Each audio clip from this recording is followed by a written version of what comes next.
Welcome to Amazon Legends, where we have real stories about making it big on Amazon. Our guests are CEOs of large companies and entrepreneurs who became power sellers, also providers specializing in helping sellers, aggregators that acquire sellers, and former Amazonians will give us an insight from behind the scenes. Here is your host, Nick Erickson.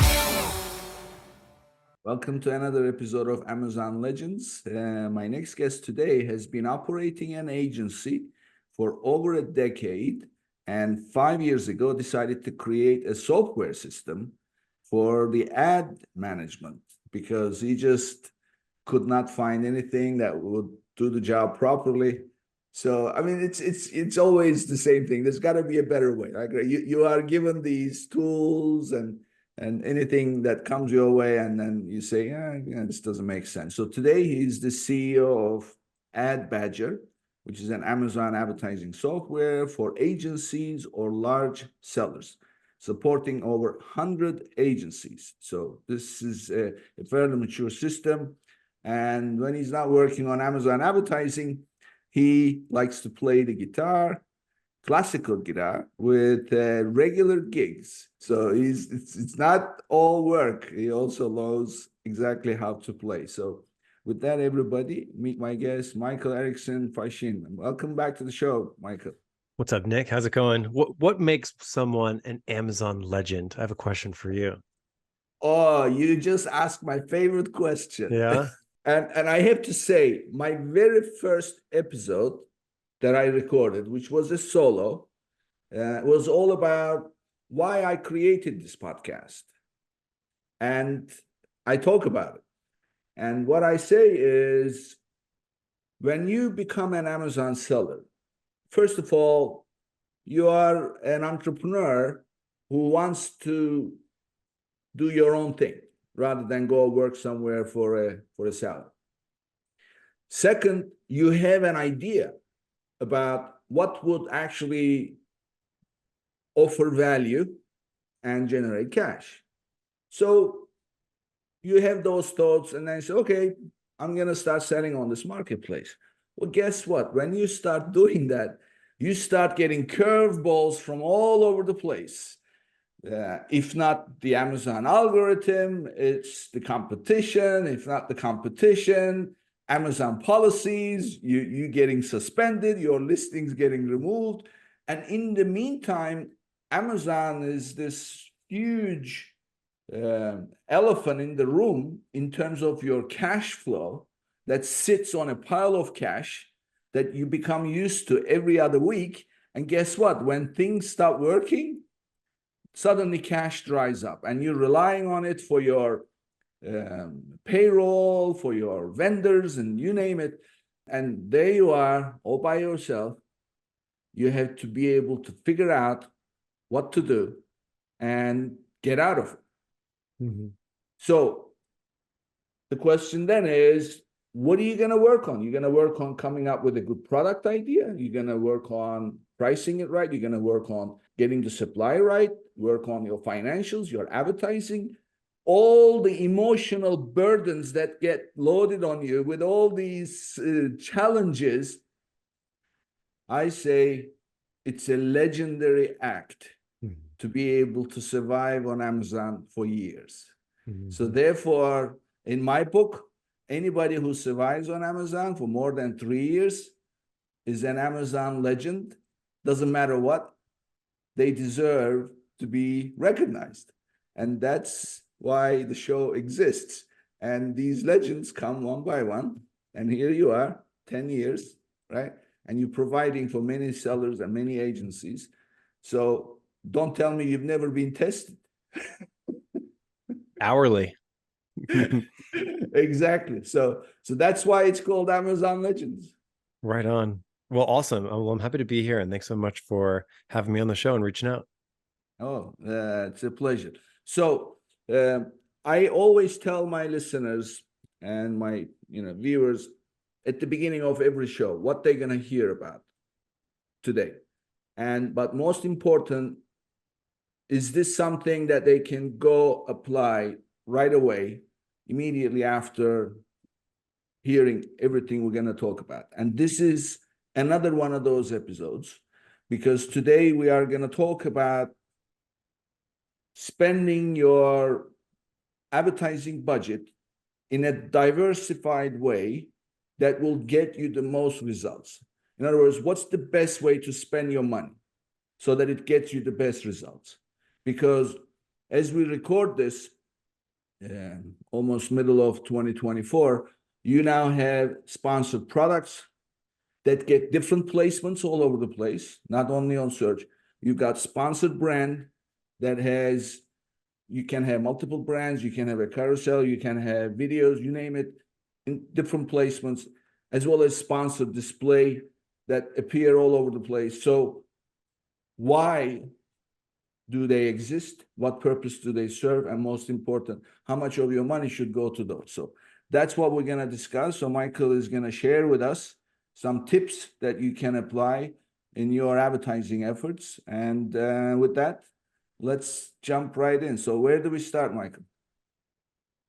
So I even went a little bit further than that introduction, which is not only good characteristics of setting up an Amazon account, but also what are the characteristics of an Amazon advertising account with a low ACOS, an ACOS under 25%.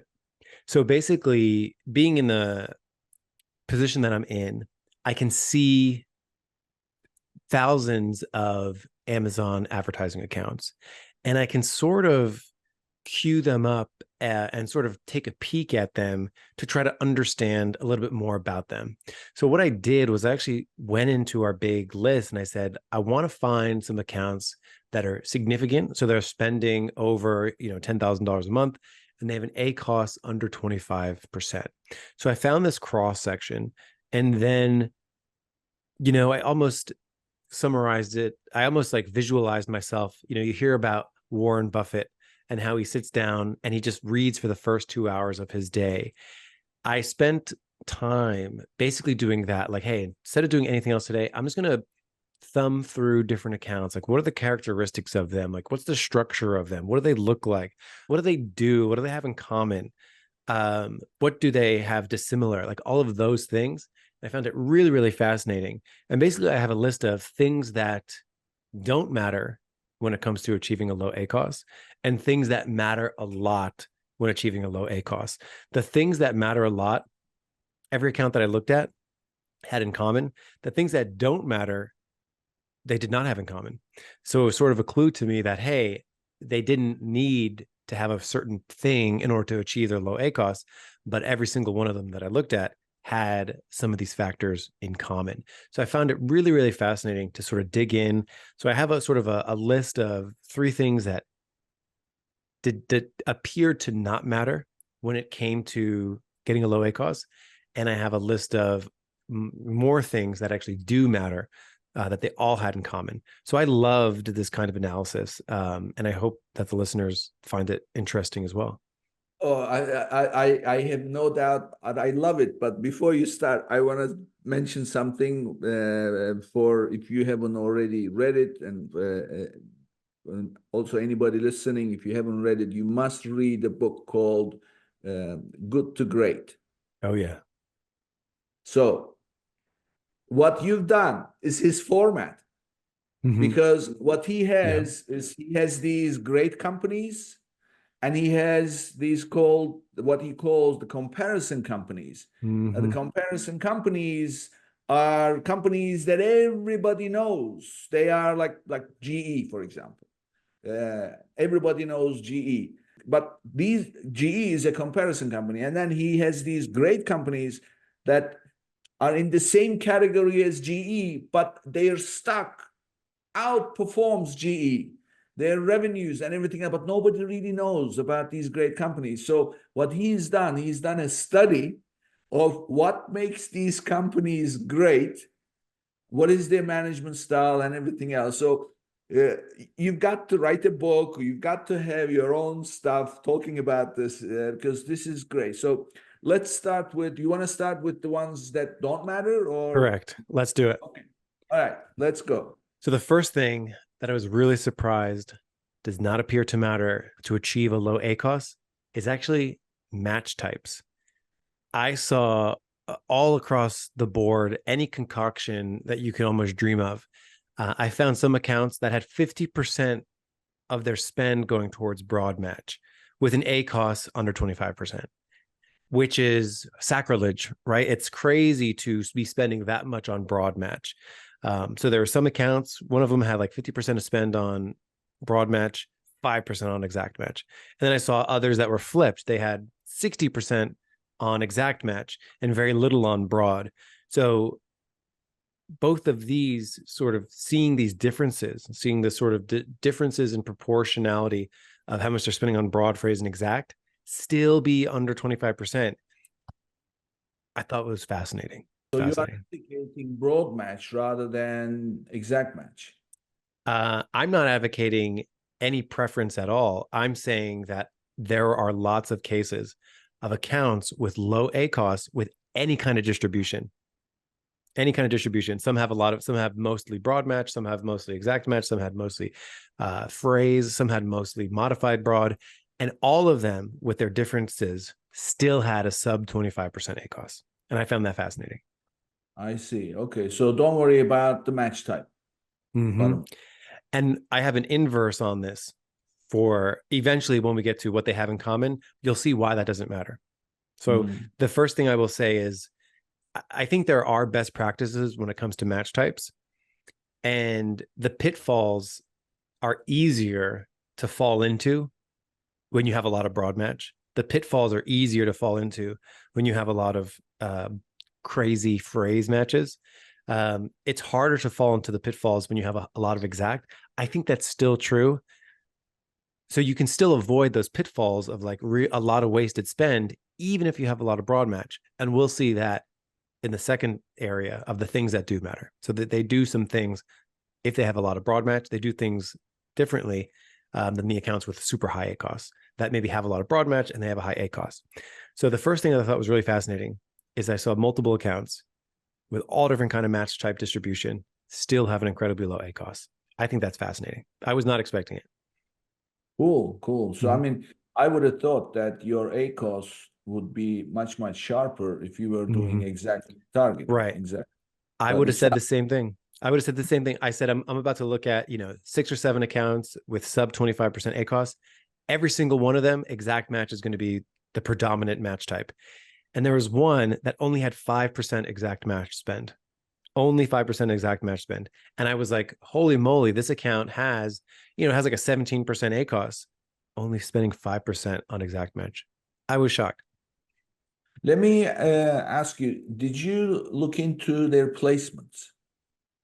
I did not. Like how much was top of search and whatnot? Yeah. No, actually, I didn't. Why? What are you thinking? Well, because this is another thing. I had a call with 3 Amazon guys, advertising team, and I was trying to get a good sense of where the organic traffic is coming from. And organic traffic is 2 types of organic traffic: search, organic search, and then also non-search. It could be anywhere. It could be Amazon emails. It could be the placing the item placed frequently, both together, you name it. So anything that is not direct search. So, and I was trying to come up with the exact calculation of how many clicks are organic that are search and not search. Right. In that process, they said to me, you are neglecting placement. You have to take placement into account, because there is a reason why some of those Amazon widgets appear where they appear. It's because of the placement. So I'm not saying that it impacts it this way or the other way. I'm just saying that if you are looking into ACOS performance, it would be a good idea to study by placement, by targeting. One other thing, Amazon is never easy, right? It's never simple. you've got 4 different factors that impact the performance of a campaign. You got the targeting. What are you targeting? Keyword, ASIN, whatever. You got the placement. You've got the medium. What are you showing? Well, are you showing, in the case of sponsored brand, banner, video, whatever. And also you've got the destination. Where are you sending them? Yeah. So those 4 things. So I was just wondering, I mean, if how that'd be a does fascinating, yeah, that'd be a fascinating part too about what these low ACOS, do they have something in common about their placements? Yes. So it's interesting. But anyway, all right. So first one is, don't worry about too much about the match time. The second thing is the amount of keywords per ad group didn't seem to matter either, as long as the number was under 30. So what I thought was interesting here is a lot of times you'll hear people say, when you structure a campaign, put X number of keywords in it. And really, I saw really low ACOS accounts that had like an average of 4 keywords per ad group, 10 keywords per ad group, 20 keywords per ad group. I didn't find any that had hundreds, or so generally the trend was, as long as you have less than about 30, that was a good distribution of keywords per ad group. But I didn't see any differences between like 10 and 20. Like, is there a difference in performance that you get by only having 10 keywords versus 20 versus 5? That all seemed to be the same. So the amount of keywords per ad group doesn't matter that much, as long as you don't go into the 40s, 50s, 100 plus keywords per ad group. I didn't find any ad groups in these low ACOS accounts that had that many keywords, like in the hundreds. Yeah, because it's, again, the logical thinking is the more keywords I have, the better, because I am able to get more traffic. But really, this also resonates with something else that I had. I recorded another episode with this lady, Ritu. Her name is Ritu Java. Well, as you know her, well known in PPC space. She said that she likes to run single keyword campaigns. But to find those single keywords, she has a methodology. So I would encourage everybody to tune into her episode. So she walks through. So as they say, less is more, right? So yeah, I actually have a note later about the appropriate level or sort of guidelines to look for in how we segment down. So, the average amount of keywords per ad group, I generally didn't see that number to be 1, meaning in these accounts, I didn't find a single one of them that had only single keyword campaigns, only single keyword. Not to say they didn't have any, but they didn't have only single keyword campaigns. It's going to come up later. But for the most part, as long as you have under 30 keywords per ad group, you appear to be in good function.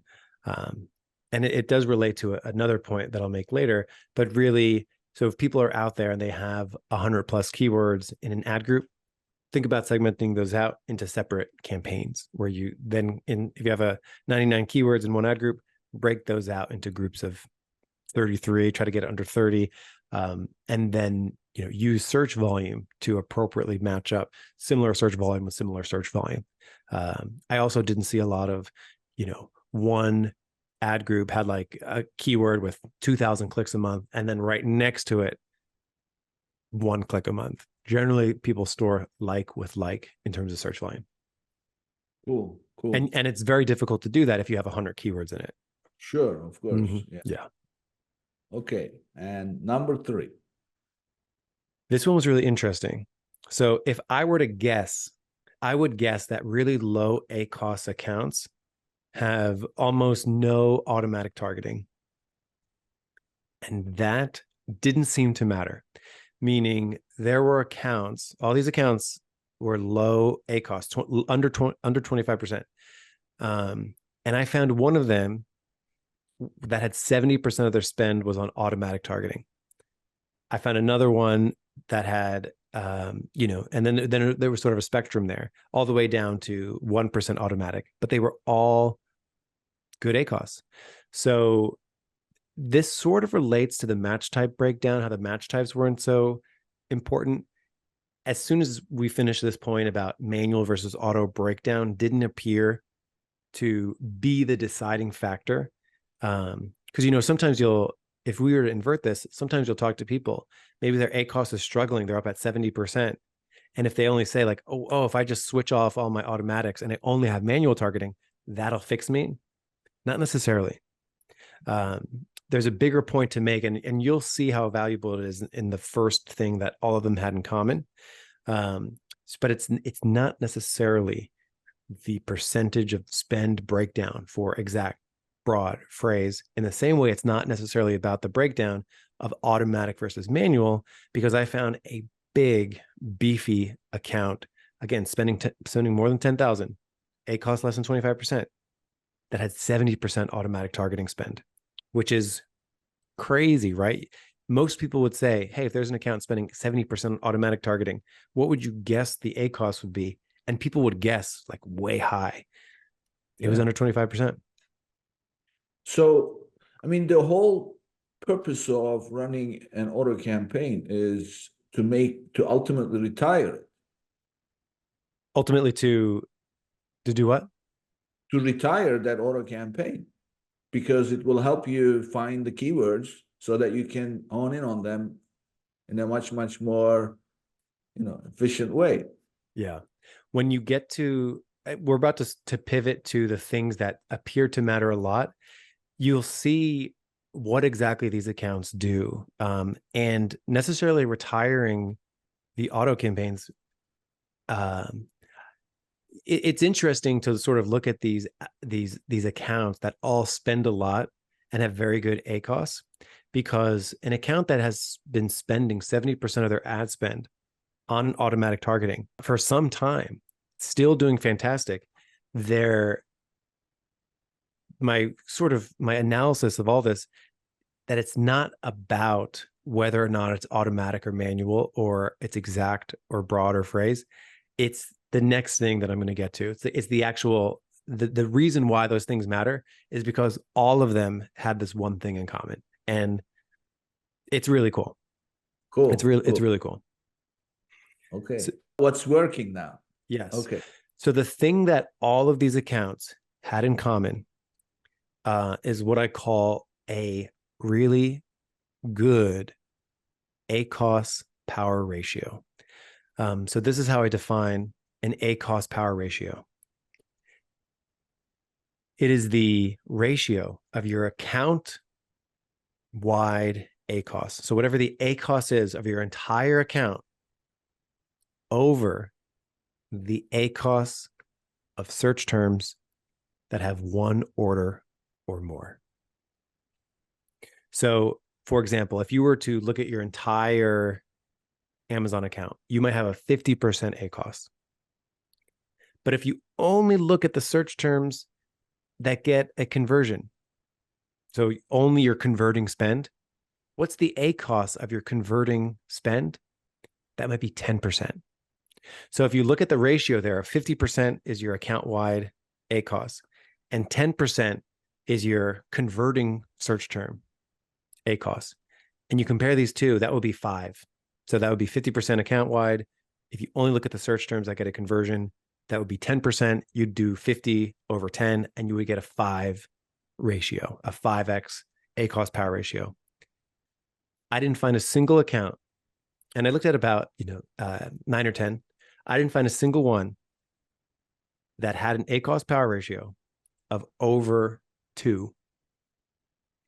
Meaning, if you looked at they had very nominal waste, because that's basically what the ACOS power ratio is measuring. Hey, you had an ACOS of 50% on your account, but if you only look at the things that converted, that was a 10%. So that your difference between the two is a factor of 5. These accounts had a factor of 2 or less, meaning Again, I looked at accounts under 25%. So that means that like their account-wide ACOS was 25%, and their things that converted was no less than half that. So the difference between the two was 2, which explains to you how an account that's mostly broad match or mostly automatic didn't have a lot of waste. It wasn't wasting a lot. So we think of broad, we think of tons of waste. They trimmed it all down. There was very little waste, even though they had lots of broad and even though they had lots of automatic. They just trimmed down all of their waste. And they did that with the second point, really disciplined negative keyword management. So if there were terms that were misbehaving, they negated them. If they also went out and did proactive negative keyword research, meaning they were able to add some negative phrases which block potentially hundreds of different things. So they were really good at taking things that were broad, taking things that were automatic, and getting it to a point where the waste was barely anything. So that ACOS power ratio was, I believe, the deciding factor that was the common thread that broke a lot of these, that like tied a lot of these accounts together, that they were monitoring their wasted spend and they trimmed it out religiously. And they made sure that their account-wide ACOS didn't get too far away from the ACOS of things that actually converted. And that's the major takeaway here, which is the actual nuts and bolts of your campaign structure comes secondary to how well controlled you are, to how well you control how much you're spending on everything and how much you're spending on converting things. And that's the big thing here. Okay, so it's fascinating. So I had so many things because I love this kind of stuff with metrics because it puts it in perspective in black and white. So I had a former Amazonian. I would encourage everybody to listen to or watch his episode. His name is Todd Vanderstelt. Okay. He runs an agency now. He was at Amazon for like over 10 years. And you know how Amazon people have their own lingo? Mm-hmm. So I took away some things from the way he mentioned things. So he said at Amazon, we had output metrics and input metrics. You have to separate the metrics into these. Input metrics you can control. Output metrics you cannot. So ironically, ACOS is both because it drives some actions, but at the same time, it's an outcome, right? So that makes it a little bit more interesting. However, what I want to do is, and by the way, they also call these metrics or whatever the actions are, they call them controllable inputs. So I want to take your ACOS power ratio and then define some kind of a controllable input that will drive that ratio down. Would it be right if I said to you, just like the way you put a best practice of no more than 30 keywords per campaign, would it be right the higher the negative keywords per campaign, the better? Yes. And what would that number be? If you were to create like a benchmark. Mm-hmm. So ACOS power ratio is definitely controlled by the amount of negative keywords you have. It's also controlled by something else, which I'll get to in a second.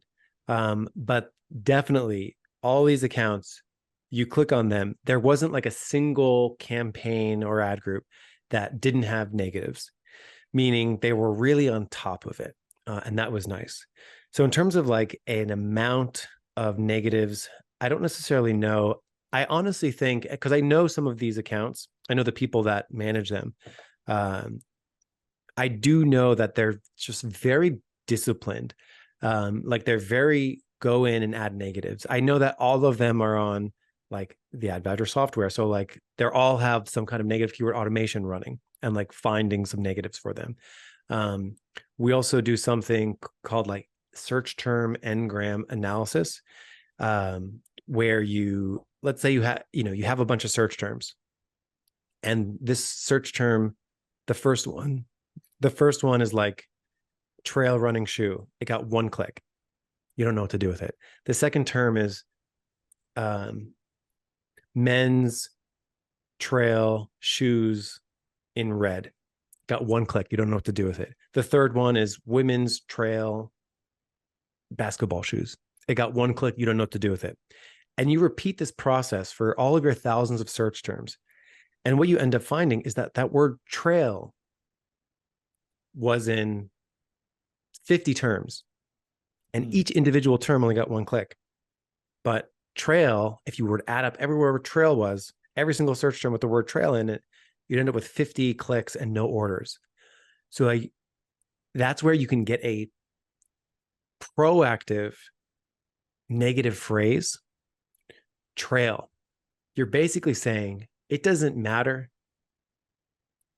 what the word is, but if it's got trail in it, I'm almost positive it's not going to convert, because I have 50 different search terms, all with 1 click each, where this doesn't convert. So you do that, and not only so you're bringing down your ACOS power ratio. You're bringing down that amount of wasted spend. So you're analyzing your search terms in ways that you couldn't either, which is also because these people are on our platform. I know that they have that tool available to them, and I know that it's one of the coolest tools that we have. So like that proactive search term analysis is really valuable. So that being said, like the input is really having a practice where once a month or twice a month, you go in and you're strict with search term analysis. You're trying to find as many negatives as you can. And then you're also going out and you're trying to find even more negatives that you don't have show up very visibly in your search term report. Like, how do I block things from ever even triggering it? Because here's a really interesting thing. Your click-through rate is like 1%. It's not even 1% for your entire account. You only see your clicks. You only see inside your search term report for things that you got clicks on. You don't see in your search term report things you didn't get clicks on. But it's almost like you want to bring that number down. So there's like I never want to show up for things I know I'm not going to convert for and get clicks for. So that's I would say the input is really the practice of sort of methodically doing that. So do you think there is a relationship between the total number of keywords per campaign and number of negatives? So this slides in really nicely to the next point. This was really interesting. Conversions per keyword. Conversions per keyword. So this relates to ACOS power ratio really nicely. And all of these accounts appear to have a really good amount of conversions per keyword. So what I mean by that is, would you rather have 10 exact match keywords that all get 1 conversion a month?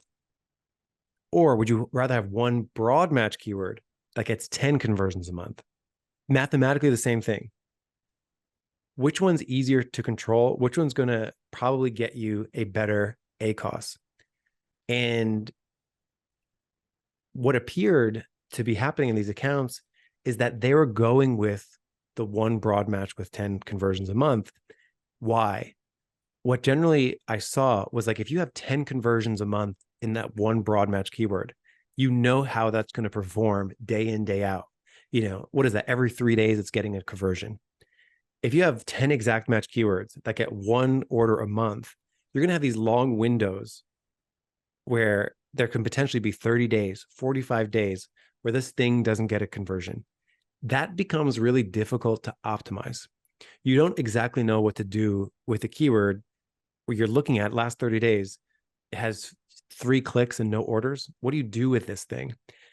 These accounts did not appear to have lots of those individual low click, hyper low conversion amount keywords. It appeared like they knew the appropriate level of segmentation.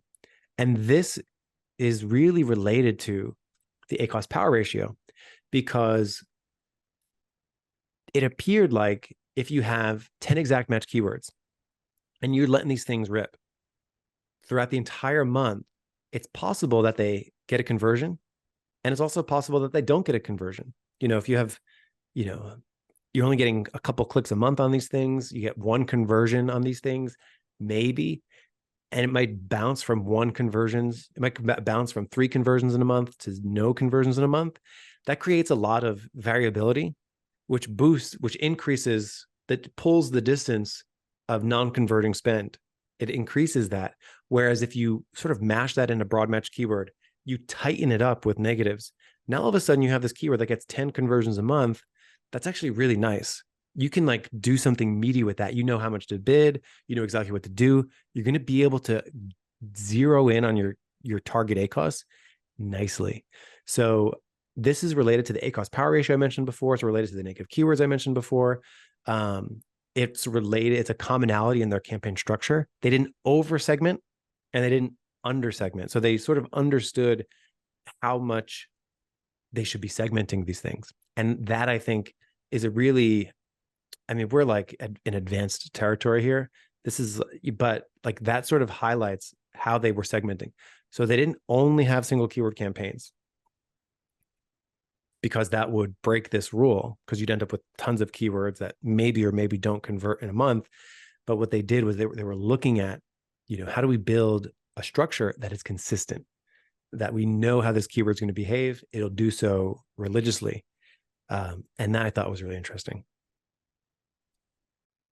I have a question for my listeners. Are you experiencing cash flow challenges with your Amazon business? Well, silly question. Who is not, right? So let me introduce you to Viably, a unique solution tailored for Amazon sellers and e-commerce enterprises. By connecting your Seller Central or Shopify account, you can promptly access funding along with a variety of financial tools, all for a flat fee. It's as simple as that. And for my listeners, they are offering an extra $1,500 in funding for eligible applications. Start your quick and easy application today at runviably.com/legends. And that's runviably.com/legends. So of course, it all goes back to the principle of less is more. So you're trying to, instead of managing 10 different 10, 20, 30, whatever, however many campaigns with those exact matches, you've got one broad where you are honing in on eliminating the negatives, and therefore improving the ACOS further and further and further. It's almost like you are really dialing the focus on your camera to really get a good lock in on what you want to achieve. Okay. So really, the more negative keywords, the better at the end of the day. And if you were to create a negative keyword ratio in a campaign, that would have to be pretty high number. Right. Yeah, I absolutely. It appeared like all of these accounts, none of these accounts were loose, like loosey-goosey. Like even the one that was 70% automatic targeting, they just controlled it a lot with their negatives. They kept it under control. And I thought that was really fascinating. Just to slide into the last point. The last point is, there's 2 more points. These 2 are more straightforward. You would imagine these to be true. They all had a very high percentage of sponsored products. So they had at least 80% sponsored products ad spend. None of them had over 5% sponsored display. In fact, having a lot of sponsored display was usually linked to having a high ACOS. So sponsored display, we're in the middle of 2024, appears to be something that increases your ACOS more than it helps. So all these had very little sponsored display. And I was also surprised that they didn't have, their sponsored products was pretty low too. I'm sorry, sponsored brands. Sponsored brands was pretty low too. They had about 10 to 15% sponsored brands, 80 to 85% sponsored products. and like a tiny sliver for sponsored display. Which is, I think most people would guess this. I would have guessed maybe 20% sponsored brands, but I didn't see many accounts go that high. Okay, so I'm going to share with you what Amazon presented to me for, this was specific to a client, but they brought, you know how it is, they have the data, just like you have data, they have this whole Amazon machinery, data that they bring to you to make their case. Mm-hmm. So what she said was, those who allocate a huge majority of their ad spend to sponsored product campaigns see a longer sales cycle. People put in their carts and they don't check out, and then those who check out, it can take up to 90 days. However, those who allocate some to sponsored brand and sponsored display and do not heavily rely on sponsored products, they reduce that sales cycle by something like a third. So that's point one. The other point that they made was, sure, you want a low ACOS, but there is a good reason and a case to be made for not such a good ACOS, and that case is expanding the brand outreach. So therefore, they have this, as you know, they added new to brand. So sponsored display campaigns are primarily for expanding your brand outreach, and coupled with sponsored brand campaign, they can bring new shoppers to your brand, and that is the reason why they recommend audience targeting and, you know, these special interests and things like that. So she said that you're not going to see such a great ACOS, but for those campaigns, the metric to look at is new to brand ratio. So coupled with the lifetime customer value, those new to brand, of course, in the long run, they can have a much more favorable impact. And the other thing that she said was that spread across sponsored product, brand, and display is sponsored product. Those who allocate about 66% of their ad spend to sponsored products experience a far greater reach to expand their audience, their shopper base, than those who spend 90% on sponsored product. And also, this spread shrinks the sales cycle to the levels that are much more favorable. So this was the latest information. You know, if you were to have two circles where one circle is Amazon's goals and another circle was the individual brand's goals, there'd be a lot of overlap, but it would not be completely overlapped. Like there's a center of the Venn diagram where Amazon's goals are the same as the brand's goals, but there's a healthy portion of goal setting where the brand has a completely different goal than Amazon. So I agree in the sense of like these things that I'm talking about are, I only looked at low ACOS accounts. I didn't look at which ones have increasing market share. Right. So I agree with the sentiment that if you want to increase market share, super low ACOS isn't necessarily your goal. It shouldn't be your main action steps. But with all that said, I do think it's important to know how. So I do think if there is a brand out there and it is 2024, and I feel like every other day I'm having a conversation with a brand who's down year over year, they're hurting in profitability. They want to become a little bit more profitable right here, right now.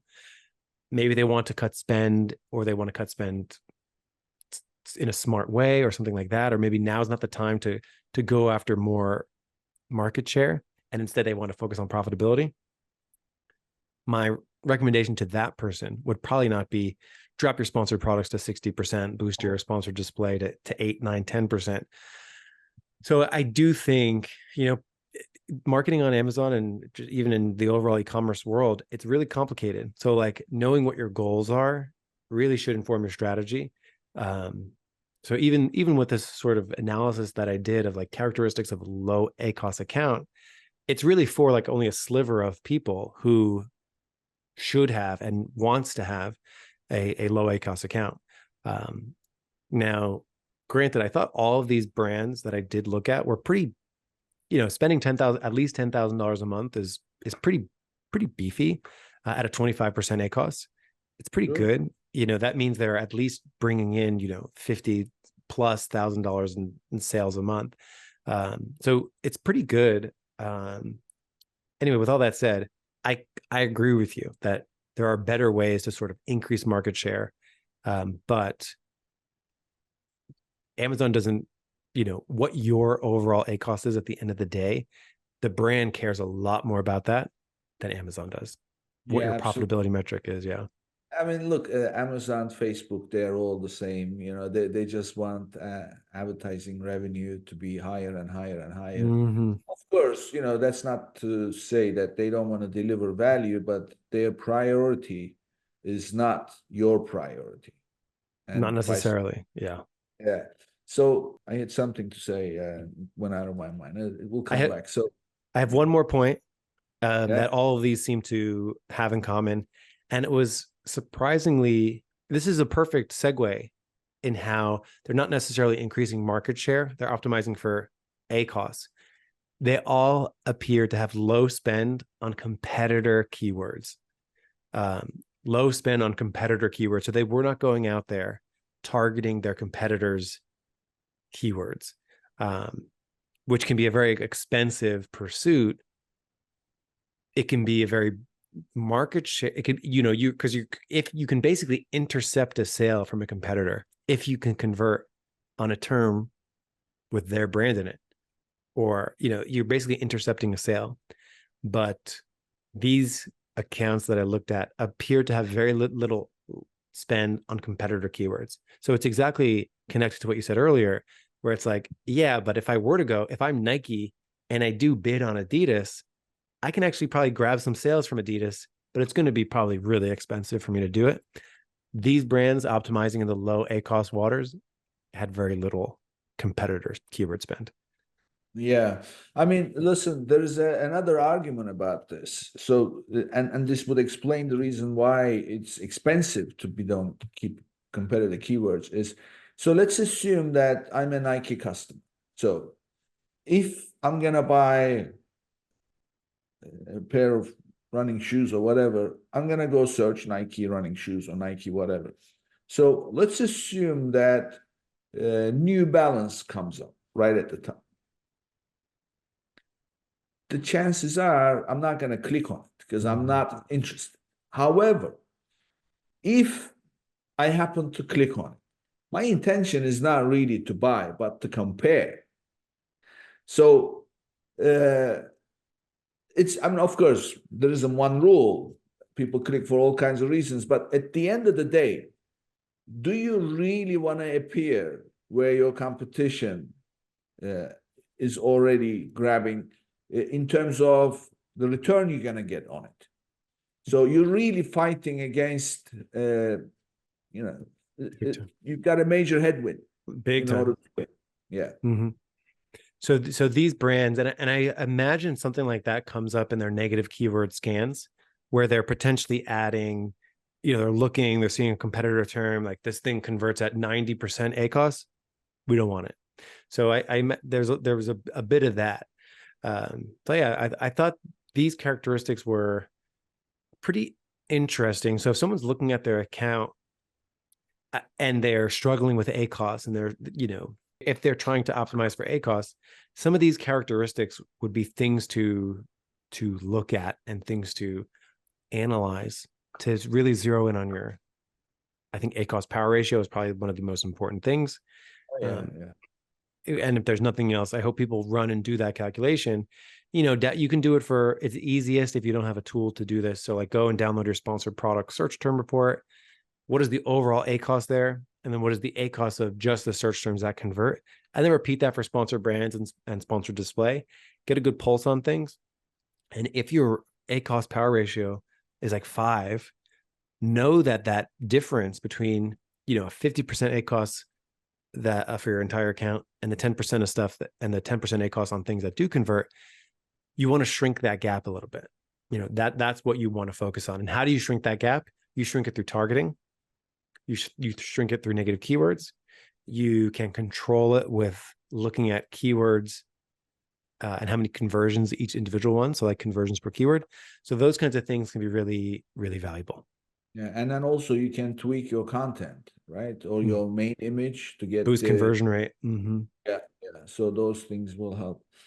Wow, at the beginning I said actionable. It does not get any more actionable than this. We've got a whole formula defined, and we've got the actions to take accordingly.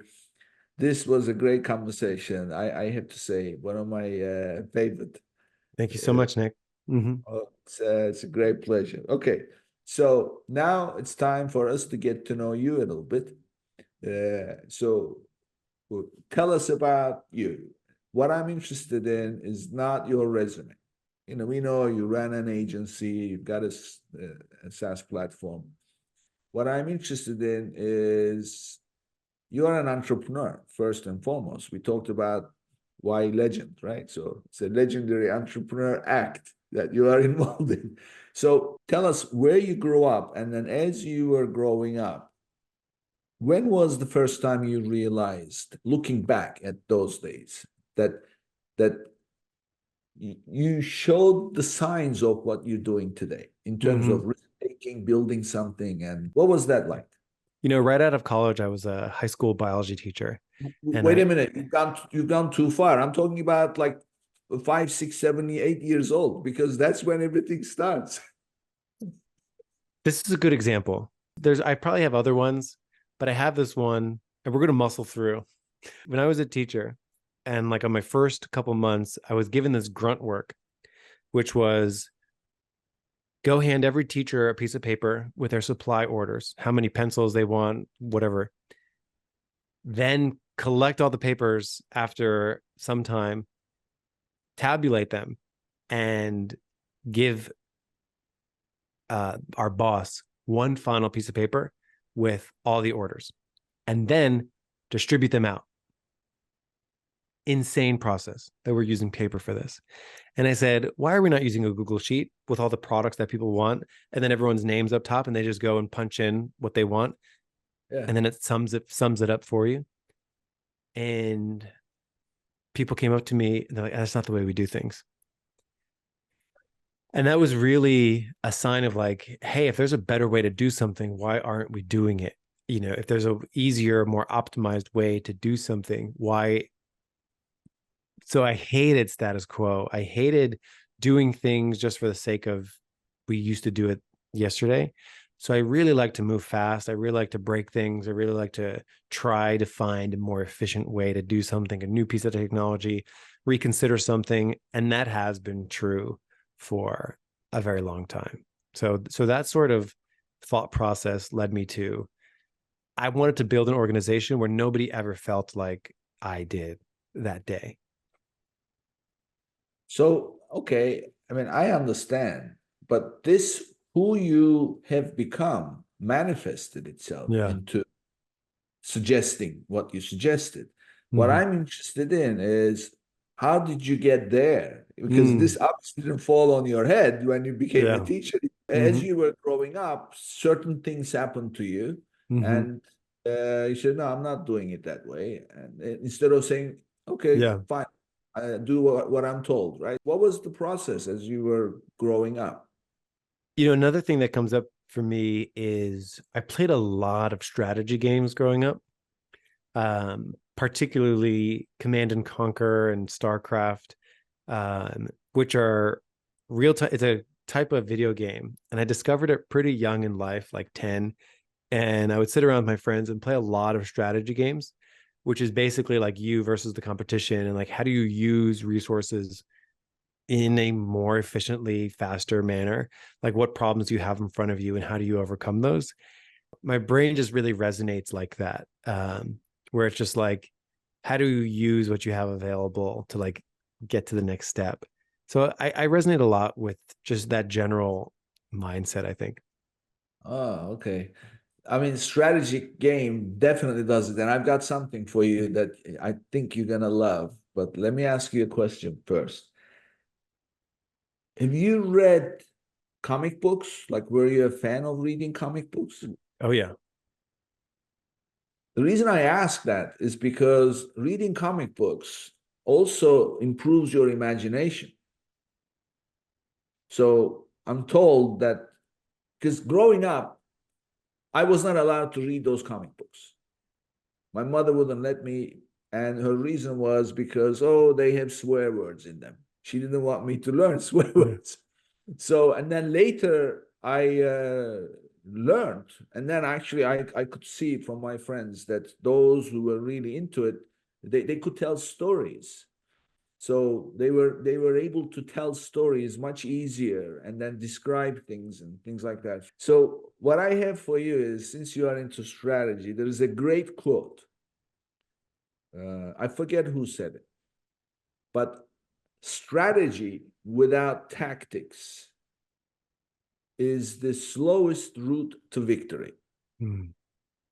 Tactics without strategy is noise before defeat. Right. It's exactly what it is, right? Mm-hmm.